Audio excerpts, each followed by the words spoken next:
자, 우리 옆에 계신 분들하고 인사를 하겠습니다. 참 잘 오셨습니다. 예. 다시 한번 인사할까요? 예. 정말 잘생기셨네요.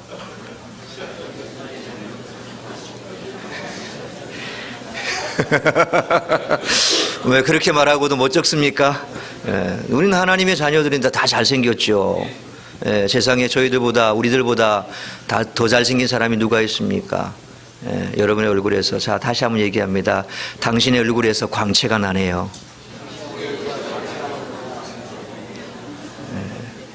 왜 자꾸 제가 이렇게 얘기를 하는 줄 아십니까? 잠 좀 깨라고 하는 겁니다. 예, 따뜻하니까 지금 졸립고, 예, 또 어제 행사 치른다고 다들 피곤하고 고생들 많았을 텐데, 예, 벌써 시작부터 이렇게 눈꺼풀이 천근만금 자꾸 셔터가 내려오고 문 닫으려고 이렇게 준비하고 있으면 안 됩니다. 자, 딱 문 열고, 예, 시작을 해야지요. 시작도 안 했는데 벌써 셔터 내리면 안 되죠. 그래서 제가 자꾸 길게 사설을 늘어놓고 있습니다. 예. 그래도 눈치 못 채고 있는 분도 계신데 뭐 어쩌겠습니까? 이해를 해야지요. 예. 오늘 우리 한 집사님이 목사님 이거 본문 말씀 인쇄 잘못된 것 아닙니까? 그렇게 와서 띄워왔던데, 예, 참 센스가 있습니다.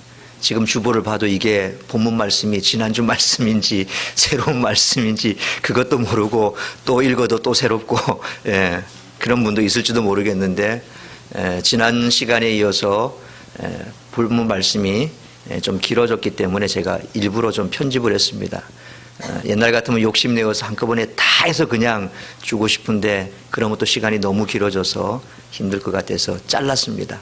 그러다 보니까 오늘 두 번째 시간입니다. 그래서 포기하지 않는 도전정신 두 번째 시간 말씀을 전해드리도록 하겠습니다.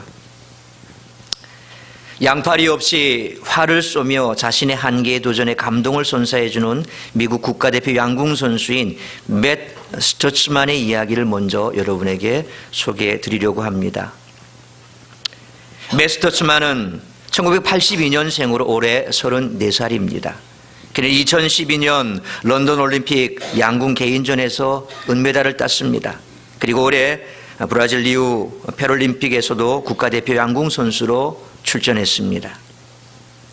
그에게 없는 것은 보시는 것처럼 오직 팔뿐입니다. 그의 별명은 양팔 없는 궁수입니다. 팔 없이 태어났지만 최장거리에서 표적을 맞춘 세계 기록을 보유한 사람이기도 합니다. 그는 이렇게 말합니다. 제가 어릴 적에 사과나무에 올라가려면 혼자 내려올 줄도 알아야 한다고 아버지는 말씀하셨어요. 자립심을 길러야 한다는 것을 알았죠. 그의 부모님은 스터츠만에게 이렇게 말합니다. 아들은 운동신경을 타고났어요. 우리는 아들을 위해 집 구조를 따로 바꾸거나 하지 않았어요. 맷이 적응했죠. 사실 맷 스터츠만은 입양합니다. 입양 가정에서 자랐지만 맷은 누구보다도 씩씩했습니다. 그는 이렇게 고백합니다. 부모님은 내가 이렇게 앉아서 울어도 팔은 돌아오지 않을 거야. 그러니까 세상에 내가 적응해야만 해라고 격려하셨어요. 이 참 격려했다라는 말이 굉장히 감동적입니다. 우리 같으면 그게 우리 인생에 있어서 큰 트라우마로 부모님은 나를 사랑하지 않아. 내가 이렇게 보통 사람과 다른 모습을 하고 있음에도 불구하고 전혀 나를 도와주지 않았어 라고 그렇게 생각할 수 있는데, 맷은 그렇게 생각하지 않았습니다. 네가 그렇게 울어도 네 팔은 돌아오지 않을 거야. 네가 스스로 알아서 해.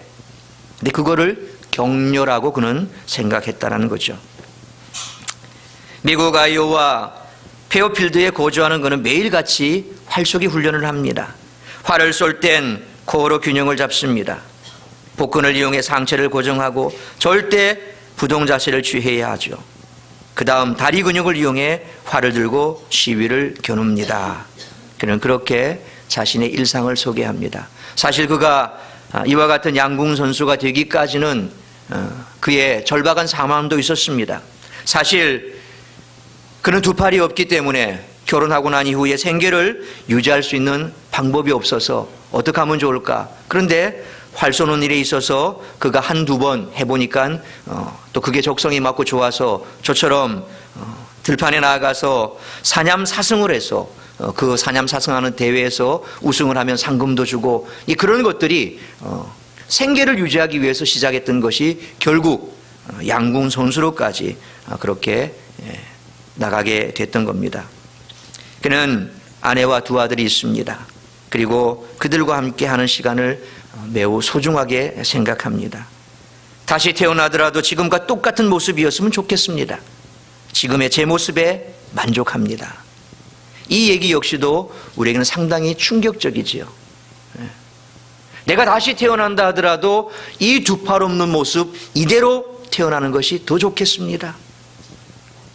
왜냐하면 지금 제 모습에 만족하기 때문이죠.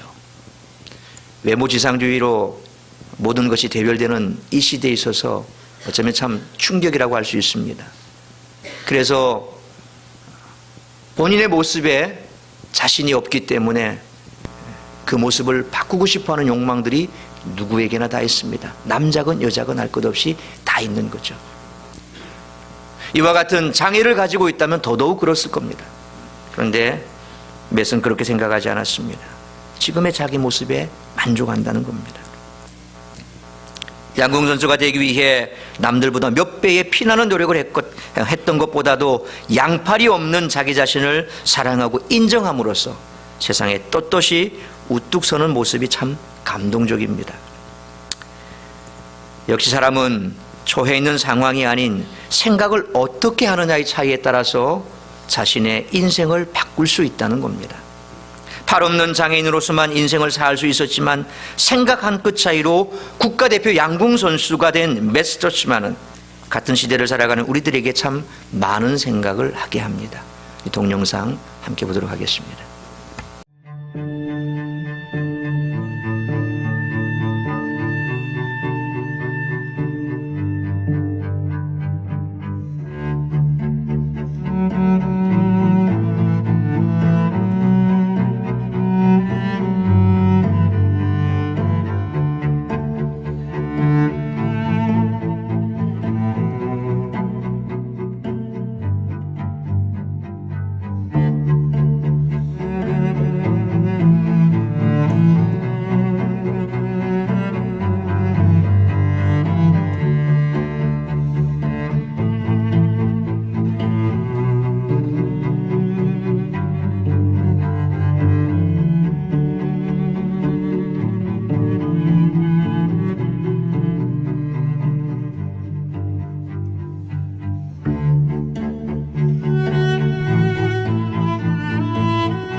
더 좋은 미래를 만들어주는 포기하지 않는 도전 정신은 어떻게 가능할까요? 지난 첫 시간에 하나님의 약속에 근거한 목표를 끝까지 붙들어야 한다라고 말씀드렸습니다. 오늘은 두 번째로 하나님을 온전히 쫓는 지치지 않는 열정이 있어야 한다는 것입니다. 갈렙은 어떻게 85세에도 도전 정신을 가지고 더 좋은 미래를 만들어 갑니까? 14절 말씀 보십시오. 헤브론이 그니스 사람 여분네 아들 갈렙의 기업이 되어 오늘날까지 이르렀으니 이는 그가 이스라엘 하나님 여호와를 온전히 쫓았음이라 그랬습니다. 갈렙이 포기하지 않는 도전 정신을 가지고 그 땅을 차지한 이유가 무엇이라고 말씀합니까? 그가 여호와를 온전히 쫓았음이라 그랬습니다. 여기서 온전이라는 말은 하나님이 만족하실 정도로 충분히 그의 뜻에 열정을 가지고 순종했다는 그런 말씀입니다. 충성을 했다는 그런 말씀이죠. 8절로 9절 말씀 보십시오. 여호수아는 45년 전이나 지금이나 충성했습니다. 모세도 인정해 주는 것입니다. 다시 말하면 남들은 못한다고 부정적인 생각에 잡혀 포기할 때 나는 하나님을 온전히 쫓아 신앙적으로 극복했다 하는 그런 뜻입니다. 여기서 쫓는다는 것은 열정적인 믿음의 행위를 말합니다. 지치지 않고 쫓는 것은 결코 쉬운 일이 아닙니다. 적당히 하는 것이 아니라 열정을 가지고 믿음대로 지속적으로 산다는 그런 의미를 갖고 있습니다. 45년 전에도 갈렙은 이러한 지치지 않는 신앙적 열정이 있었습니다. 45년 전 모세가 그러나 내 종 갈렙은 그 마음이 그들과 달라서 나를 온전히 따랐은즉 그가 갔던 땅으로 내가 그를 인도하여 드리리니 그의 자손이 그 땅을 차지하리라. 민수기 14장 24절에서 말씀했습니다. 이와 같은 지속적인 열정이 없으면 도전정신 역시 상황에 따라 변하고 나이가 들면 시들해져 버린다는 것입니다. 그러나 갈렙은 하나님을 온전히 쫓는 열정적 신앙이 45년이 지난 지금도 변하지 않았던 것입니다. 이 지치지 않는 신앙적 열정이 포기하지 않는 도전정신을 가지게 했던 것입니다. 한번 생각해 보십시오. 갈렙이 살아온 지난 45년 동안 신앙적 열정이 떨어질 만한 사건이 얼마나 많았겠습니까? 단적으로 민수기 14장 24절 30절 말씀처럼 45년 전에 가나안 땅을 정탐했을 때 다 부정적으로 이야기했지만 여호수아와 갈렙만은 하나님을 믿고 그 땅을 차지할 것이라고 했고 하나님께서는 갈렙의 믿음을 보고 땅을 주시겠다고 약속하셨습니다. 그러나 아직까지 땅 한 평도 받지 못했습니다. 하나님에 대해서 얼마나 억울한 생각이 들겠습니까? 섭섭한 생각을 가질 수 있습니다. 45년 전 가데스 바냐에서 주동적으로 백성들을 수습하고 적극적으로 하나님 앞에 선 사람은 오히려 여호수아보다 갈렙이었습니다. 그래서 땅에 대한 야속도 갈렙이 받았습니다. 그런데 누가 후계자가 됐습니까? 여호수아가 됐지요. 마음 편하지 않았을 겁니다. 이것에 사로잡히면 신앙적 열정은 식어지고 포기하지 않는 도전정신은 생기지 않습니다. 무엇을 해보아야 하겠다는 생각 접어버릴 겁니다. 가나안 땅에 들어와 다른 지파는 땅을 받습니다. 가장 먼저 받아야 하지만 아마 갈렙은 그런 것을 기대했을 겁니다. 그런데 45년 동안 땅 한 평 받지 못했습니다. 얼마나 서운했겠습니까? 여러분 같으면 어떻겠습니까? 요즘 법정으로 가족 간에도 재산 분쟁 때문에 많은 불화가 있지요. 누구보다도 부모님을 잘 섬겼는데 나중에 부모님이 돌아가실 때 그때 유산으로 남겨준 재산을 보니까 그렇게 자기는 열심으로 부모님을 잘 모셨는데 자기는 막내라고 아버지가 재산을 큰형에게 거의 반 이상을 떼줬다고 생각해 보십시오. 그런데 그나마도 형제가 여러 명이 됐기 때문에 나머지 재산을 분할해 본들 자기에게 돌아올 것은 얼마 없습니다. 그럼 얼마나 억울하겠습니까? 모르긴 몰라도 부모님 돌아가실 때까지 아마 찾아가지도 않을 겁니다. 쳐다보지도 않을 겁니다. 내가 이렇게 열심히 했는데 형은 뭔데? 맞으라고? 장남이라고? 그 재산 다 가져가? 아마도 그렇게 되면 법원에까지 아마 고소를 할 겁니다. 보십시오. 현실적으로 지금까지 수십 년간 내가 부모님을 모셔왔는데 어떻게 이렇게 재산이 분할될 수 있습니까? 법정으로 아마 따지려고 할 수도 있을 겁니다.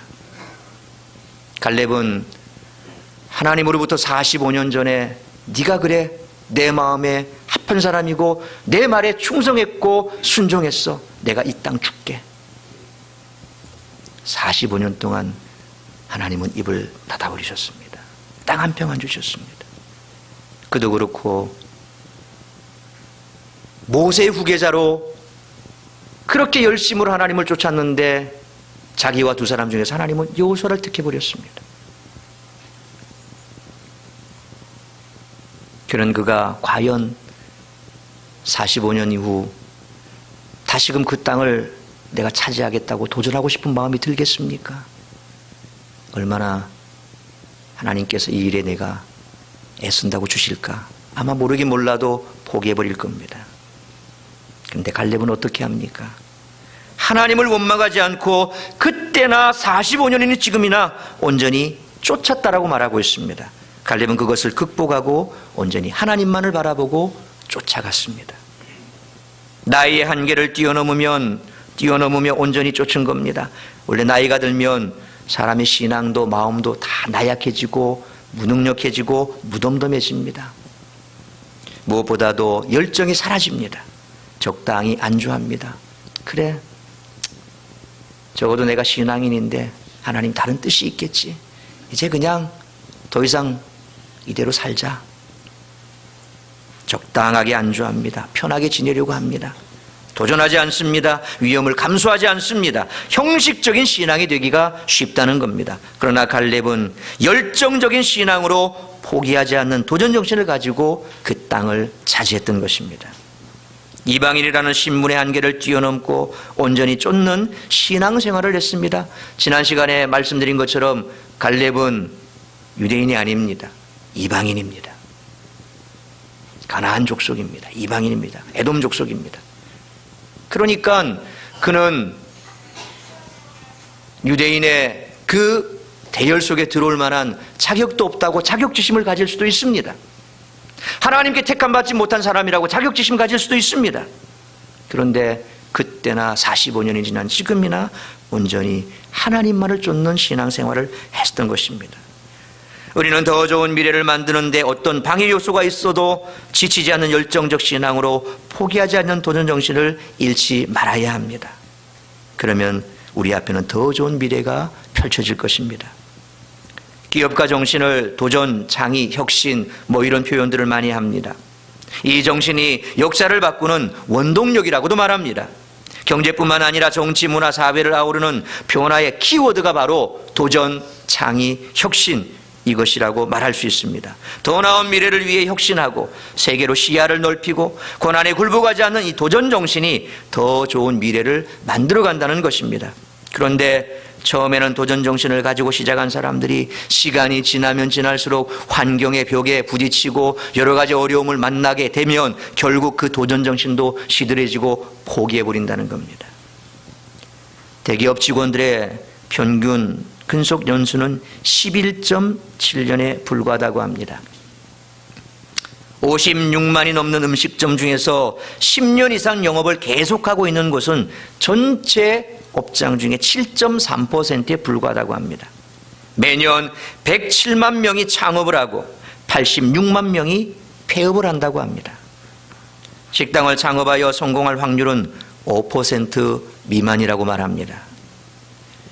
미국에서 요리사 출신으로 여러 개 식당을 성공적으로 운영하고 있는 로버트 오바인이라고 하는 사람이 있습니다. 옆에 여자분이 계시죠. 캐나다계 우리 한국 교포입니다. 게일 킴이라고 합니다. 근데 특이하게 여성 프로레슬러입니다. 여성 프로레슬러인데 한국인으로서는 참 드물게 아주 뛰어난 기량을 보여서 우리는 잘 모르는데 외국에서는 워낙 프로레슬링을 좋아하니까 그때 대단한 인기를 얻었던 그런 여인이기도 합니다. 근데 이 오바인과 이 게일 킴이 2012년 결혼했습니다. 그래서 지금 아주 아름다운 그런 가정을 잘 일구어 가고 있습니다. 자, 제가 말씀드리고 싶은 것은 게일 킴이 아니라 로버트 오바인이라고 하는 사람입니다. 이 로버트 오바인은 망해가는 식당에는 공통적인 특징 5가지가 있다라고 그는 말했습니다. 첫째, 열정이 없다라고 합니다. 둘째, 목표가 없다고 합니다. 셋째, 자신감이 없다고 합니다. 넷째, 배우려 하지 않는다고 합니다. 다섯째, 손님의 입장에서 생각해 보지 않는다고 합니다. 가만히 들여다보면 진짜 장사가 잘 되는 가게와 그렇지 못한 가게를, 우리가 즐겨 찾는 가게, 정말 줄 서서 번호표 받아서 먹는 그런 가게하고 늘 앉아서 파리채 들고 파리 잡는 그런 집하고 비교해 보면 저것이 맞다는 생각이 듭니다. 이상과 같은 사실을 통해서도 알 수 있듯이 지치지 않는 열정이 더 좋은 미래를 만드는 중요한 요소라는 겁니다. 포기하지 않는 도전 정신을 가지고 더 좋은 미래를 만들어가는 사람들은 어떤 난관이 다가와도 지치지 않는 열정이 식지 않는 사람들이라는 것입니다. 열정은 이룸의 어머니입니다. 필요는 발명의 어머니라지만 열정은 이룸의 어머니입니다. 제리 포라스와 스튜어트 에머리 그리고 마크 톰슨이라고 하는 이 세 사람이 함께 쓴 성공하는 사람들의 열정 포트폴리오라는 책이 있습니다. 빌 게이츠, 워런 버핏, 넬슨 만델라, 지미 카터, 달라이 라마 이처럼 세계적인 기업가, 정치가, 학자, 작가, 음악가 그리고 크고 작은 기업의 CEO들 뿐만 아니라 퓰리처상이나 아카데미상을 수상한 자들, 교사들, 올림픽 메달리스트, 노벨상 수상자들, 다양한 분야에서 지속적으로 성공한 전 세계 200여 명의 사람들의 인생을 통해 지속적인 성공 비결을 소개한 책이 바로 저 성공하는 사람들의 열정 포트폴리오라는 책입니다. 이 책을 쓴 저자들이 10년에 걸쳐 이들을 인터뷰한 결과 이들에게 자주 나타나는 행동과 사고방식의 패턴을 그가 찾았다고 합니다. 그리고 그것을 하나로 묶어주는 공통점을 도출해냈는데 그것은 다름 아닌 열정이었다고 합니다. 지속적인 성공을 거둔 사람들은 자신에게 소중한 의미와 가치를 열정을 가지고 지속적으로 추구한 사람들이라고 그들은 정의하고 있습니다. 열정의 차이가 인생의 차이를 만들어내는 겁니다. 물은 100도로 끓어야 증기기관차를 움직일 수 있습니다. 명작은 열정의 산물입니다.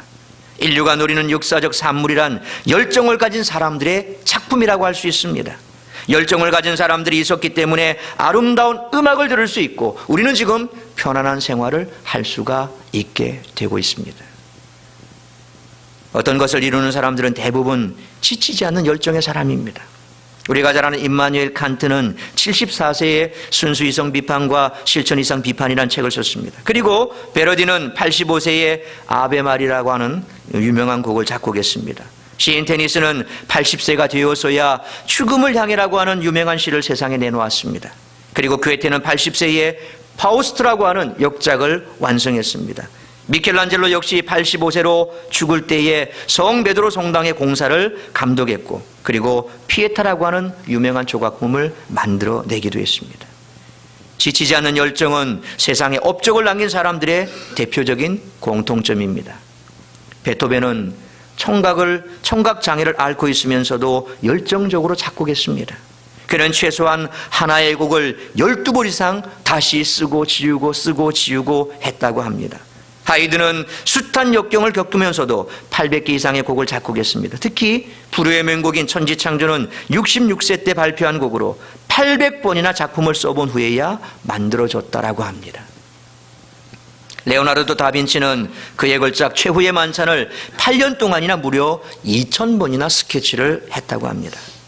그가 얼마나 그림에 열중했는지 하루 종일 먹는 것도 잊은 채 캠퍼스에 앉아서 스케치를 했다고 할 정도입니다. 사람들이 즐겨 먹는 꿀 한 숟가락은 꿀벌이 몇 번이나 꿀통과 꽃 사이에서 왔다 갔다 하는 줄 아십니까? 우리가 먹는 단순한 꿀 한 숟가락, 그 꿀 한 숟가락을 얻기 위해서 꿀벌은 무려 4200번이나 꽃과 꿀통 사이를 왔다 갔다 날아다닙니다. 영어사전 웹스터를 집필한 웹스터는 36년 동안 밤낮으로 이 일을 해 웹스터 사전이라는 사전을 만들었습니다. 열정 없이 좋은 작품은 나오지 않습니다. 우리가 즐겨 읽는 리더스 다이제스트에서 어떻게 하면 슈퍼스타를 키울 수 있나 그런 것을 알아보기 위해 스포츠, 과학, 예술 부분에 뛰어나게 이름을 떨친 사람들 120명을 실제로 조사해 보았습니다. 결과는 그들을 키운 대부분의 부모는 열성파였다라고 합니다. 한때 한국을 떠들썩하게 했던 박세리 선수 잘 아시죠? 네. 한간에 듣기로 박세리 선수 아버지가 조직에 좀 있었다고 하는 얘기도 있습니다. 그래서 딸을 골프 선수로 키울 때도 그 조직의 힘을 유감없이 발휘해서 딸을 혹독하게 키웠답니다. 딱 이 골프채를 들고 무슨 연습입니까 이거? 스윙 연습? 하여튼 뭐 이걸 시키는데 몇 천 번 하루에도 몇 천 번 이상 안 하면 종아리가 터진답니다.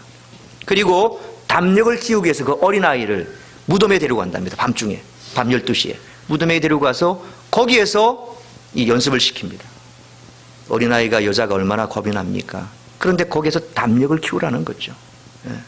유명한 박세리 선수 그 물속에서 공을 쳐올리는 그 장면이 있지 않습니까? 그게 이제 조각상으로도 이렇게 만들어지기도 했는데, 그러니까 어지간한 어려움을 당하면 어릴 때부터 아버지에게 종아리가 피 터지게 맞으면서 그러면서 무덤에서 연습을 해가면서 그렇게 컸기 때문에 그는 흔들리지 않는다는 거죠. 어떤 상황에서도. 그러니까 유명한 사람을 만들어낸 부모들은 그만큼 열성파였다라고 하는 것이 부모의 마음, 대부분의 얘기입니다. 그들의 부모는 보통 부모보다 월등히 많은 시간을 아이에게 쏟아붓습니다.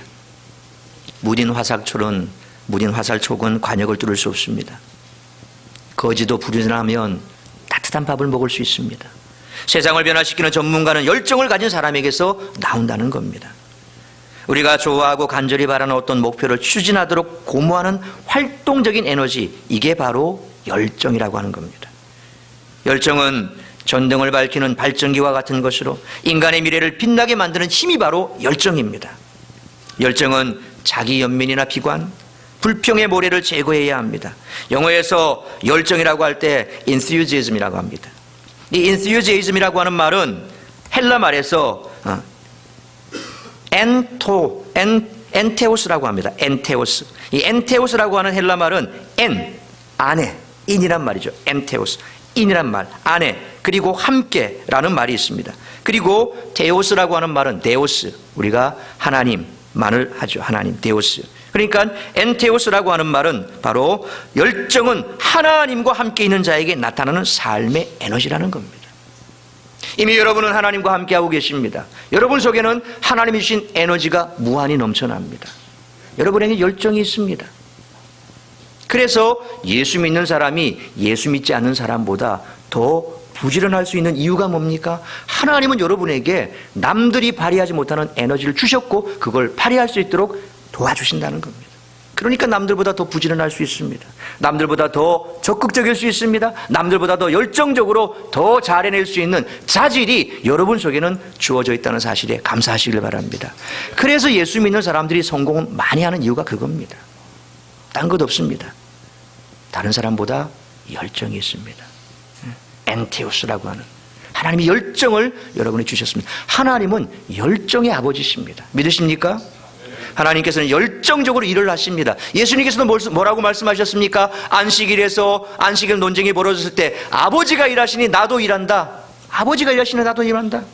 하나님은 지금도 일하고 계십니다. 쉬시는 하나님이 아니십니다. 생각해 보십시오. 천지를 창조한 이후로 지금까지 하나님은 뒷짐지고 계신 일이 없습니다. 여러분 한 사람 한 사람 70억이 넘는 인류 한 사람 한 사람 가운데서 오늘도 하나님을 찾는 사람에게 하나님은 역사하십니다. 쉴 틈이 없습니다. 열정의 하나님이십니다. 그러니 예수 믿는다고 하고 교회 다닌다 하고 그런 사람이 그저 보면 풀이 죽어서 보리죽도 못 먹은 사람처럼 그냥 비실비실거리고 늘 이마에는 갈지자가 그려져 있고 기쁨이 없고, 이런 열정의 하나님이 보시면 얼마나 답답하겠습니까?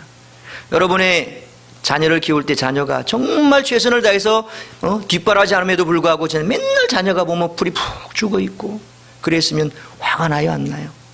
내가 너를 뭘 아쉽게 했다고? 내가 뭘 너에게 안 해줬다고? 너 그렇게 풀이 죽어있니? 그런 모습 보면 화가 나죠. 하나님이 우리를 본다고 생각해 보십시오. 이 열정의 하나님이 열정에 타올라야 될 여러분들이 늘 보면 약 먹은 닭새끼 모양 졸고 앉아있고, 응? 그냥 꾹꾹거리고 있고, 뭘 하나 시켜놓으면 제대로 못하고, 못해 안 돼, 못해 안 돼, 나 안 돼, 나는 이래서 안 돼, 나 이래서 못해, 상황이 이러니까 안 되는 게 당연해, 안 되면 안 되는 게 당연해. 왜 안 되는지를 발견하고 그것을 극복하고 되게 할 생각은 안 하고 그냥 무슨 문제 생기면 안 되는 게 당연해, 난 안 돼, 그러고 포기해버리고. 열정의 하나님이 오시면 얼마나 화가 나겠습니까? 내가 너한테 못 준 게 뭐 있냐, 내가 너한테 안 준 게 뭐 있냐. 그냥 가서 달라 그러고 뺏어와도 하나님은 주실 건데 안 달라 그러잖아요. 기도도 안 하잖아요. 하나님을 믿는다고 하면서도 어려움 만나면 기도해야 되는데 기도 안 하잖아요. 그러니 뭘 할 수 있겠습니까? 하나님은 열정의 하나님이십니다. 믿으십니까? 믿으십니까? 하나님은 열정의 하나님입니다. 하나님의 열정을 닮아가야 됩니다. 그래서 하나님을 제대로 믿으면 그 하나님의 열정이 나타나게 되어 있습니다. 자, 고개를 한번 들어보십시오. 자기 자신을 한번 잘 생각해 보십시오. 정말 나는 하나님의 열정이 내 속에 있는가? 나는 하나님을 닮아가고 있는가? 여러분 속에 열정이 있다면, 무엇을 해도 내가 열정을 가지고 한다면 여러분 하나님을 닮아가고 있습니다. 주일날 와서 예배 드릴 때마다 1년 전의 모습이 다릅니다. 지금하고. 그런데 2년 전의 모습이나 지금 모습이나 똑같다고 생각해 보십시오. 그건 하나님 믿는 사람 아닙니다. 예배 태도부터 다르지요. 말씀 듣는 태도부터 다르죠. 말씀을 들으면 그 말씀 통해서 내가 삶에서 적응해 보려고 애를 쓰고 노력합니다. 제가 왜 자꾸 이런 설교를 하는 줄 아십니까? 여러분에게 도전을 주기 위해서 그렇습니다. 세상은 만만한 게 아니지 않습니까? 그냥 거저 얻으십니까? 거지 적선하듯이 얻으십니까? 아닙니다. 세상은 만만하지 않습니다. 더더욱이 예수 믿는 사람들에게는 더더욱 만만치 않습니다. 그런데 우리는 겁낼 건 없습니다. 두려워할 건 없습니다. 열정의 하나님이 우리에게 함께 하시지 않습니까? 열정의 하나님이 우리와 함께 하지 않습니까? 여러분 곰곰이 생각해 보십시오. 정말 내가 하나님의 열정을 닮아가고 있는가? 하나님을 닮아가고 있는가? 성경은 하나님의 열정에 대해서 이렇게 말씀합니다. 우리 큰 소리로 같이 한번 읽겠습니다. 이사야 9장 7절 말씀입니다. 같이 읽습니다. 시작. 그 정사와 평강의 더함이 무궁하며 또 다윗의 왕좌와 그의 나라에 군림하여 그 나라를 굳게 세우고 지금 이후로 영원히 정의와 공의로 그것을 보존하실 것이라. 만군의 여호와의 열심히 이를 이루시리라. 여호와의 열심히 이루시리라 말씀하셨습니다. 하나님의 열정, 하나님의 열심이. 그래서 우리는 무임승차하면 됩니다. 믿음이라고 하는 티켓을 가지고 무임승차하면 되는 겁니다. 여러분이 이미 믿음이라고 하는 티켓을 다 받으셨지요? 티켓 검사 한번 할까요? 지금? 응? 다 믿음이라고 하는 티켓을 받았지 않습니까? 믿음이라고 하는 티켓을 받았기 때문에 하나님이 하시는 그 일에 우리는 티켓만 제시하면 그냥 무임승차 되는 거예요. 그걸 우리는 안 하지 않습니까? 뭘 보여주면 됩니까? 믿음만 보여주면 되는 거예요. 포기하지 아니하고 믿음만 보여주면 됩니다. 하나님께서 하실 것이다. 하나님께서 하실 것이다. 하나님은 시대마다 열정의 사람들을 사용하십니다. 하나님의 열심을 품는 그 열정의 사람을 통해 홍해를 가르기도 하시고 요단강을 건너게 하시고 여리고성을 무너뜨리기도 하시며 더 좋은 미래를 만들어갑니다. 하나님은 이렇게 말씀합니다. 로마서 12장 11절에 부지런하여 게으르지 말고 열심을 품고 주를 섬기라. 열심을 품고 주를 섬기라. 게으르면 안 됩니다. 예수 믿는 사람들은 게으르면 안 됩니다. 더 자자 더 졸자 그러면 속히 망하는 날이 온다고 잠언에서 말씀했습니다. 게으르면 안 됩니다. 부지런해야 됩니다. 열심을 품고 주를 섬겨야 됩니다. 여러분이 교회 와서 헌신하고 봉사하는 거 시간 아깝습니까? 아닙니다. 하나님께서는 거기에서 뺏긴 시간 그것을 그냥 그대로 1대1로 보상해 줍니까? 아닙니다. 1대1이 아닙니다. 절대. 성경은 말씀합니다. 30배, 60배, 100배. 30배, 60배, 100배입니다. 여러분. 성경의 말씀 우습게 보지 마십시오. 여러분이 수고한 것에 30배, 60배, 100배입니다. 주를 위해서 헌신하고 수고하는 것 하나님은 그렇게 갚아주십니다. 베드로전서 3장 13절에 또 뭐라 합니까? 또 너희가 열심으로 선을 행하면 누가 너희를 행하리요? 열심으로 선을 행하면 누가 너희를 해하리요? 우리를 대적할 사람이 없습니다. 열심으로 하나님 일을 하십시오. 열심으로 주어진 일을 하십시오. 여러분을 대적할 사람이 없습니다. 베드로전서 4장 8절에 무엇보다도 뜨겁게 서로 사랑할지니라. 우리가 사랑을 해도 그냥 사랑하면 안 됩니다. 뜨겁게 사랑해야 됩니다. 영혼을 사랑하는 마음도 뜨겁게 하십시오. 물론 그렇다고 해서 낯선 사람을 자꾸 뜨겁게 사랑하려고 하지 마시고, 우리가 사랑의 대상은 영혼입니다. 어떤 영혼을 보더라도 뜨겁게 사랑하면 그 영혼은 내 사랑 때문에 넘어오게 되어 있습니다. 신명기 6장 5절에도 말씀합니다. 너는 마음을 다하고 성품을 다하고 힘을 다하여 내 하나님 여호와를 사랑하라. 남자가 좀 얼굴은 좀 못생겼어요. 그런데 옆에 같이 있는 여자분을 보니까 너무 이 지적으로나 외모적으로 정말 미인이세요. 마음도 미인이고 얼굴도 미인이고. 그러면 우리는 그렇게 생각하죠. 야, 남자 능력 있다. 그 능력이 뭘까요? 여러 가지 생각할 수 있을 겁니다. 그럼 그렇게까지 되기까지 그냥 됐겠습니까? 마음을 다하고 성품을 다하고 힘을 다해서 대시했기 때문에 얻어진 거죠. 하나님을 그렇게 사랑해 보라고 말씀합니다. 마음을 다하고 성품을 다하고 힘을 다해 내 여호와 하나님을 사랑하라. 하나님을 사랑해 보십시오. 하나님을 사랑하면 아까 말씀드렸죠. 몇 배? 30배, 60배, 100배. 하나님의 계산법은 그렇습니다. 뭐 한두 배 아닙니다. 30배, 60배, 100배. 하나님을 사랑하고 하나님을 섬기면 30배, 60배, 100배입니다. 그게 하나님의 법칙입니다. 그걸 믿으십시오. 아까 말씀드린 대로 믿음의 승차권을 가지고 하나님 하신 일에 우리는 무임승차하면 되는 겁니다. 하나님 돈 날라 소리 안 합니다. 우리 인생의 미래를 불행하게 만드는 장애물이 뭡니까? 가정 형편입니까? 신분입니까? 나이입니까? 포기하지 않는 도전정신으로 더 좋은 미래를 만들어 가야겠습니다. 그러기 위해서는 우리가 하나님을 온전히 쫓는 열정적 신앙을 가져야 할 줄로 믿으시길 바랍니다. 더 좋은 미래를 만들어주는 포기하지 않는 도전정신 어떻게 가능할까요? 세 번째로 하나님의 주권을 믿는 변질되지 않는 신앙이 있어야 됩니다. 갈렙이 85세나 되었음에도 불구하고 포기하지 않는 도전정신을 갖게 된 그 근거가 뭡니까? 12절 말씀입니다. 우리 12절 말씀 같이 한번 읽습니다. 시작. 그날에 여호와께서 말씀하신 이 산지를 지금 내게 주소서. 당신도 그날에 들으셨거니와 그곳에는 아낙 사람이 있고 그 성읍들은 크고 견고할지라도 여호와께서 나와 함께 하시면 내가 여호와께서 말씀하신 대로 그들을 쫓아내리다 하니. 여호수아가 85세의 나이에도 불구하고 그 땅을 차지하겠다고 큰소리친 근거가 뭡니까? 여호와께서 나와 함께 하시면. 이 말씀에 근거하고 있습니다. 85세 할아버지가 가장 힘있다고 생각하는 족속과 싸움을 감당할 수 있다고 강한 자신감을 표현하는 이유가 뭡니까? 바로 이 말씀입니다. 바로 이겁니다. 여기에서도 도전정신이 나옵니다. 도전정신은 무작정 나오는 게 아니라 믿는 구석이 있어야 됩니다. 무작정 나오는 것은 만용입니다. 난 다 할 수 있어. 그렇게 말하면 분명히 믿는 구석이 있겠구나. 그 믿는 구석이 뭡니까? 우리에게는 바로 하나님이 나와 함께 하신다는 겁니다. 이러한 갈렙의 신앙은 45년 전에도 똑같았습니다. 변질되지 않은 것입니다. 교만하지 않은 것입니다. 형식화되지 않았습니다. 10명의 정탐꾼은 부정적이고 소극적이고 비관적이고 독선적이고 편협한 사고방식을 벗어날 수 없었습니다.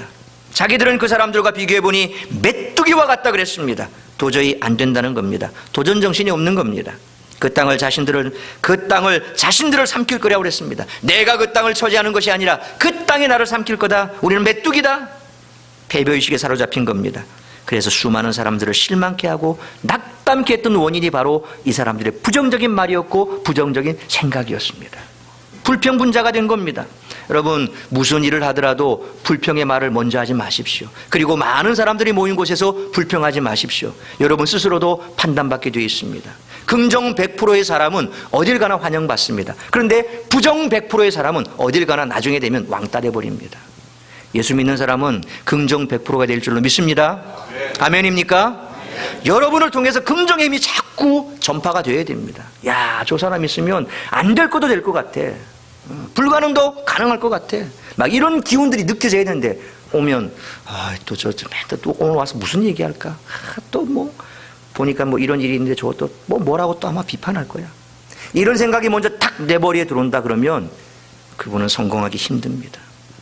갈렙은 어떤 사람입니까? 절대 그렇지 않았습니다. 그런데 갈렙과 달리 10명의 점탕꾼은 뭡니까? 들어오자마자 불평하기 시작합니다. 불평 문제가 된 겁니다. 가나안 땅의 축복을 그들은 누리지 못하고 광야에서 다 죽고 말았습니다. 그러나 그때 갈렙은 강한 자신감을 가지고 그들은 우리의 밥입니다. 그렇게 고백했습니다. 반드시 이길 것이라고 했습니다. 어떻게 이길 수 있습니까? 그 근거가 뭡니까? 자기 자신에게 있는 게 아닙니다. 나는 힘이 있고 능력이 있고 나는 기술도 있고 뭐 이런 거 자랑한 것이 아닙니다. 자신에게 있다면 그것은 잘못된 신념과 만용에 불과할 겁니다. 그러나 그 근거가 하나님께 있을 때는 그것이 신앙이고 믿음이 되어야 되는 것입니다. 능력 있는 믿음이 되는 겁니다. 여호수아와 갈렙은 민수기 14장 8절에서 여호와께서 우리를 기뻐하시면 우리를 그 땅으로 인도하여 들이시고 그 땅 우리에게 주시리라. 여호와께서 기뻐하시면, 하나님이 뜻이 있으면 우리는 그 땅에 들어간다. 9절에 또 이렇게 말합니다. 다만 여호와를 거역하지 말라. 또 그 땅 백성을 두려워하지 말라. 그들은 우리의 목이라. 그들의 보호자는 그들에게서 떠나갔고 여호와는 우리와 함께 하시느니라. 그들을 두려워하지 말라. 저는 그렇게 고백했습니다. 그 땅은 이미 하나님께서 아브라함을 통해서 약속해 주신 땅이었고 그 땅을 점령할 수 있도록 이미 기적적으로 애굽에서 탈출시켜 주셨습니다. 광야에서 만나와 메추기를 통해서 먹여주시고 불기둥과 기름기둥으로 인도해 주신 그 하나님을 그들은 이미 경험했습니다. 그 약속의 땅은 반드시 하나님이 들어가게 해주실 땅인 것을 약속의 근거에서 여호수아 갈렙만 믿은 겁니다. 여러분, 기적 많이 본다고 신앙 좋아지는 것 아닙니다. 특별한 기적을 체험했다고 그 사람이 끝까지 하나님 붙들 줄 아십니까? 아닙니다.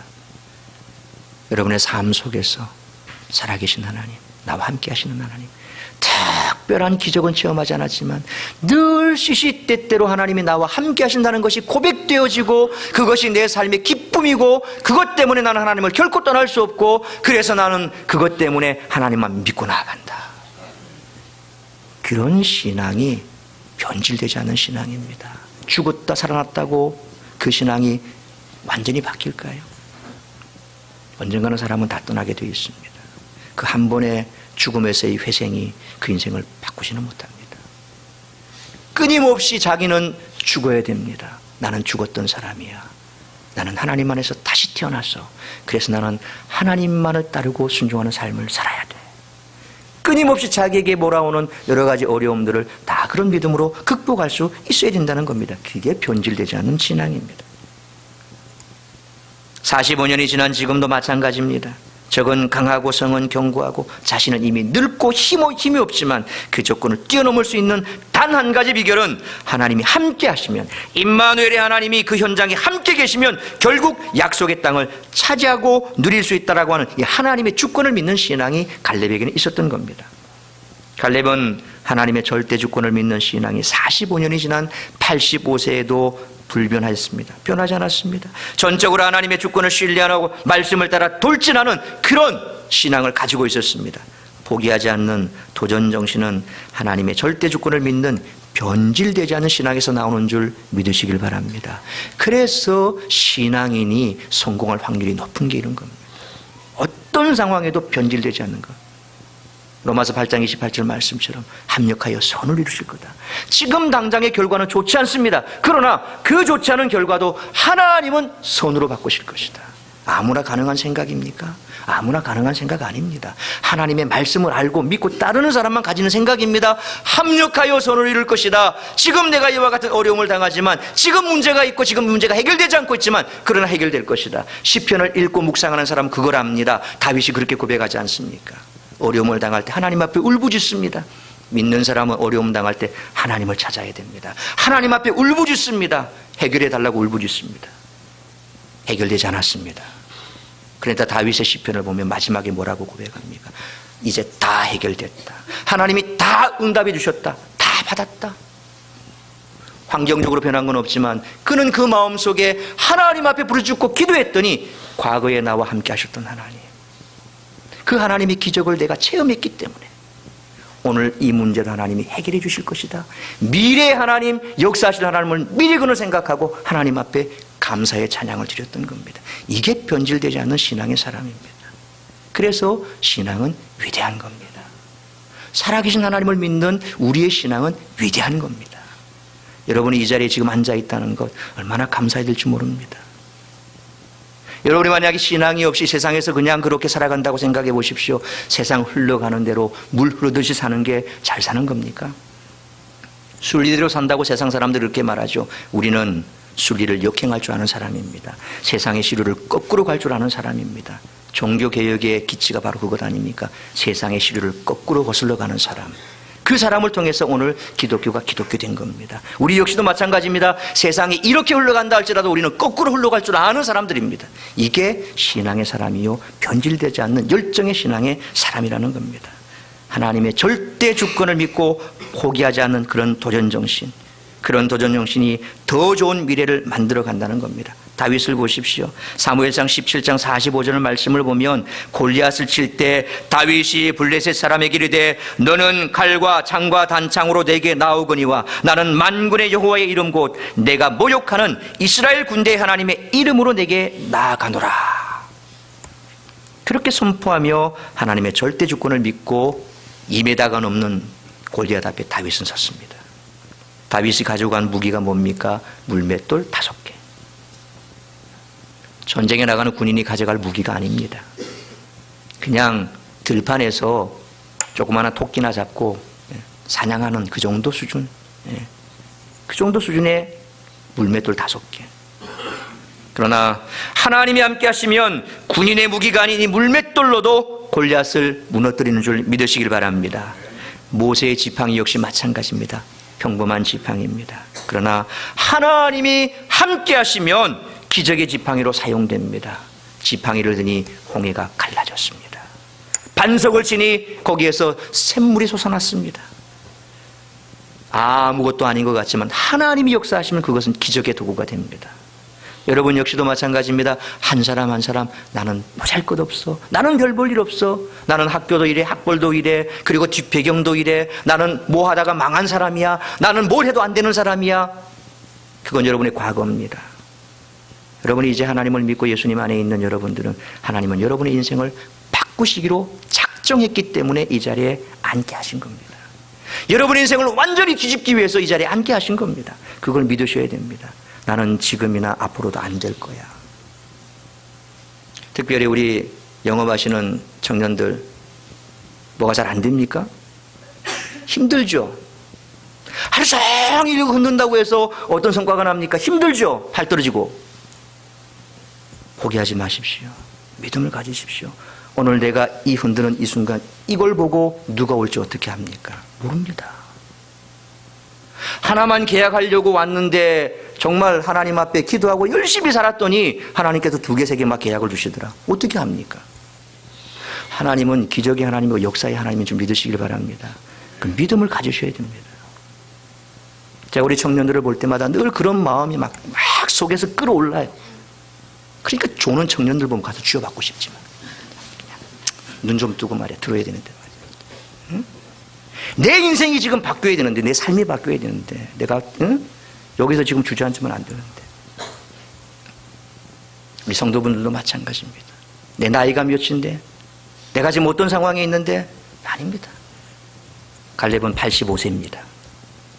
우리 신들의 권사님 또래입니다. 그런데 이 산지를 내게 주소서 하지 않습니까?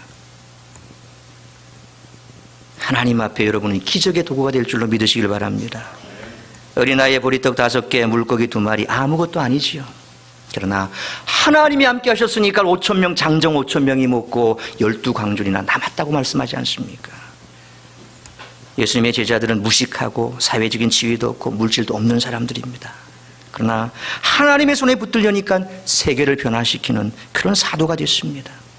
요셉, 사무엘이 왔을 때 요셉 그가 목동으로 그리고 팔려가고 보디발 집에서 모함당하고 그는 노예로서 이제 인생이 끝납니다. 아무것도 아닙니다. 기껏 잘 올라간 게 보디발 집의 가정총무. 그거는 이제 자기 끝입니다. 하나님은 거기에 만족하지 않으셨습니다. 그가 처음에 형들을 미움을 받고 미디안으로 발려갔을 때 하나님은 그 순간부터 다윗의 삶, 요셉의 삶을 하나님은 인도하셨습니다. 그걸 요셉은 알지 않습니까? 이 시국에, 이 어려운 시국에 여러분들, 우리 가족을, 이 민족을 구원하기 위해서 나를 먼저 보내셨습니다. 나를 먼저 보내셨습니다. 형들이 나를 그렇게 판 게 아닙니다. 하나님이 나를 보내셨습니다. 여러분이 교회에 온 것도 여러분이 누구 때문에 왔다, 눈치 보고 왔다, 어떻게 해서 왔다, 아닙니다. 하나님이 여러분을 사랑하셨기 때문에 교회로 인도하신 줄 믿으시길 바랍니다. 하나님은 여러분의 삶을 여러분이 생각하는 이상으로 놀랍게 변화시키기를 원하시는 줄 믿으시길 바랍니다. 지금 내 삶의 형편 보지 마십시오. 성경은 하나님이 우리와 함께 하시면 더 좋은 미래가 펼쳐진다는 사실을 무수하게 보여주고 있습니다. 하나님은 말씀합니다. 이사야 41장 10절 말씀, 우리 같이 한번 읽습니다. 시작. 두려워하지 말라, 내가 너와 함께함이라. 놀라지 말라, 나는 내 하나님이 됨이라. 내가 너를 굳세게 하리라. 참으로 너를 도와주리라. 참으로 나의 의로운 오른손으로 너를 붙들리라. 아멘입니까? 믿음이 뭡니까? 합리적이고 계산적으로 되는 일만 받아들이는 것 믿음입니까? 결코 아닙니다. 히브리서 11장 1절로 3절에 이렇게 말합니다. 같이 읽습니다. 시작. 믿음은 바라는 것들의 실상이요 보이지 않는 것들의 증거니 선진들이 이로써 증거를 얻었느니라. 믿음으로 모든 세계가 하나님의 말씀으로 지어진 줄을 우리가 아나니 보이는 것은 나타난 것으로 말미암아 된 것이 아니니라. 하나님의 절대 주권을 믿고 도전 정신을 가지라는 말씀입니다. 홍해가 어떻게 갈라집니까? 죽은 자가 어떻게 살아납니까? 말씀 한마디로 어떻게 이 땅이 지어집니까? 나병환우가 말 한마디 한다고 어떻게 깨끗해집니까? 소경이 어떻게 눈을 뜹니까? 귀신 들린 사람이 어떻게 정상인이 될 수가 있습니까? 폭풍이 말씀 한마디로 어떻게 잠잠해질 수 있습니까? 불가능을 가능케 하는 것이 믿음입니다. 사람 힘으로는 도저히 할 수 없는 것을 할 수 있게 만드는 것이 믿음입니다. 그러나 믿음은 망상과는 다릅니다. 믿음은 반드시 약속에 근거한 것입니다. 그러나 망상은 단순히 자신만의 희망사항일 뿐입니다. 마가복음 9장 23절에 말씀합니다. 예수께서 이르시되 할 수 있거든이 무슨 말이냐? 믿는 자에게는 능히 하지 못할 일이 없느니라. 할렐루야. 로마서 4장 18절에 아브라함이 바랄 수 없는 중에 바라고 믿었으니 이는 내 후손이 이 같으리라 하신 말씀대로 많은 민족의 조상이 되게 하려 하심이라.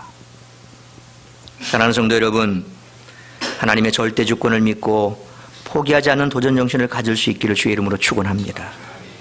하나님이 하시면 불가능은 가능으로 바뀌어지는 줄 믿으시길 바랍니다.